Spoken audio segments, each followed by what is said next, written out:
तो ईरान जंग के बीच अमेरिका को कौन दहला रहा है? पहले आप टाइमलाइन देखिए कि किस तरीके से अमेरिका में एक के बाद एक हमले हो रहे हैं।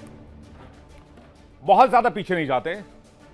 18 मई 2026 होंडुरास में सेंट्रल अमेरिकी देश में 2 जगहों पर गोलीबारी हुई।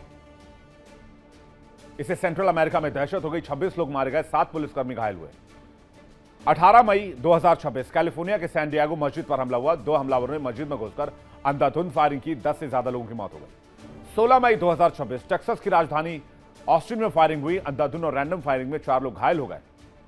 5 मई 2026 टेक्सास के कैरोल्टन में जमकर गोलीबारी हुई। गोलीबारी की घटना में 2 लोगों की मौत हो गई। फायरिंग में कई लोग घायल हुए। 4 मई 2026 वॉशिंगटन डीसी में नेशनल मॉल में शूटिंग हुई। व्हाइट हाउस परिसर के पास गोलीबारी की घटना ने सीक्रेट सर्विस के एजेंट्स को हिलाकर रख दिया।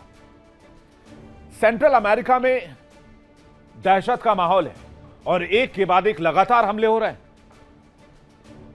अमेरिका कह रहा है ये अज्ञात बंदूकधारी हैं, ये नफरती लोग हैं, लेकिन क्या ये ईरान के प्रॉक्सीज हैं? आलम यह है कि यहां पर इस इलाके में लोग घर से बाहर निकलने से पहले 20 बार सोच रहे हैं, जबकि ऐसी स्थिति पहले नहीं थी।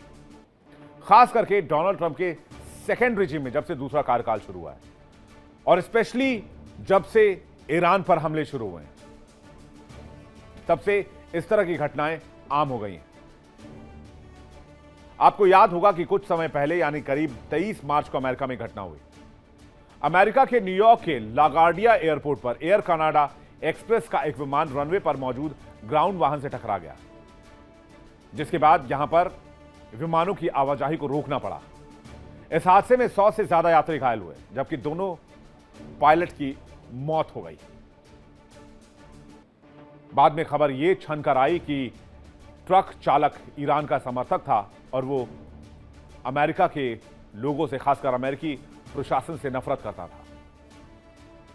अब चलिए आपको 2026 की घटनाओं के आंकड़ों को भी दिखा देते हैं, खासकर तब जब ईरान और अमेरिका के बीच जंग शुरू हुई और वेनेजुएला से मादुरो की गिरफ्तारी हुई। आइए इन आंकड़ों पर नजर डालते हैं। 2026 में शूटिंग की घटनाएं 120 से ज्यादा हो चुकी हैं अमेरिका में। डोनाल्ड ट्रंप से उनका देश ही नहीं संभल रहा है, वो पूरी दुनिया में शांति की बात करते हैं। अब तक 130 से अधिक लोग अमेरिका में मारे जा चुके हैं, सिर्फ इस साल की बात कर रहा हूं। 460 से ज्यादा लोग घायल हुए हैं। सबसे प्रभावित स्थान ऑफिस, स्कूल, सार्वजनिक क्षेत्र। तो सवाल यह है कि क्या ईरान के समर्थक अमेरिका में गोलीबारी कर रहे हैं और इस बात को अमेरिका दबाने की कोशिश कर रहा है, क्योंकि अमेरिकी सिक्योरिटी फोर्सेस की नाकामी है? डोनाल्ड ट्रंप सीधे तौर पर घिर जाएंगे अगर डोनाल्ड ट्रंप यह बात कबूल कर ले कि ईरान समर्थकों ने हमले किए हैं, या वहां की कोई एजेंसी यह बात कह दे, तो सीधे तौर पर नहीं कहा जा सकता, लेकिन हो सकता है कि ईरान के प्रॉक्सी इसमें शामिल हो। इसे इनकार भी नहीं किया जा सकता है। सैन डिएगो की मस्जिद में जो हुआ वो ईरान समर्थक हमला था या नहीं था, इसके बारे में भी कुछ खुलकर नहीं कहा जा रहा है, क्योंकि खबर है कि सुन्नी समुदाय की मस्जिद पर हमला किया गया और यह हमला एक तरह से ट्रंप की नीतियों के खिलाफ था। अमेरिका और इजराइल के ईरान पर हमले से पहले ईरान ने अमेरिकी धरती पर स्लीपर सेल्स एक्टिव करने की भी धमकी दी थी, और यह बात अमेरिकी अधिकारियों ने पहले ही बता दी थी। हमले के बाद डीएचएस ने हाइटेंड थ्रेट एनवायरनमेंट को लेकर चेतावनी जारी की और कहा कि हमें ध्यान रखना होगा, ईरान के स्लीपर सेल काफी एक्टिव हो सकते हैं, इससे अमेरिका के अंदर नुकसान हो सकता है।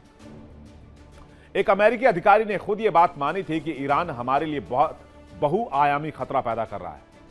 वो हमारी जमीन पर, साइबर स्पेस में और सूचना के मोर्चे पर एक साथ हमला करने में सक्षम है। इसलिए हर अमेरिकी को सतर्क रहने की जरूरत है। और उसके बाद हमले का यह आंकड़ा चौंका रहा है। असली खतरा यह है कि ईरान जंग ने एक ऐसा माहौल बना दिया जिसमें हर तरह के एक्सट्रीमिस्ट, चाहे वो व्हाइट सुप्रीमिस्ट हो या फिर आईएसआईएस प्रभावित प्रॉक्सी हो, सब अमेरिका के खिलाफ उठ खड़े हो रहे हैं। सभी अपनी नफरत को हवा देने का मौका ढूंढ रहे हैं और ऐसा लगता है फिलहाल अमेरिका में यही हो रहा है। और अमेरिका सिर्फ एक फ्रंट पर नहीं फंसा हुआ है, बल्कि मल्टीपल मोर्चे पर इस वक्त वो घिर गया है।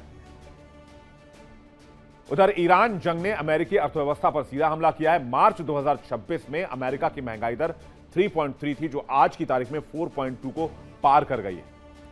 देखिए इंडिया डेली 24/7 अब आपके स्मार्ट टीवी पर। इंडिया डेली मौजूद है सभी डिजिटल प्लेटफॉर्म पर लाइव और लगातार। इंडिया डेली 24/7 हर दिन राष्ट्र को समर्पित।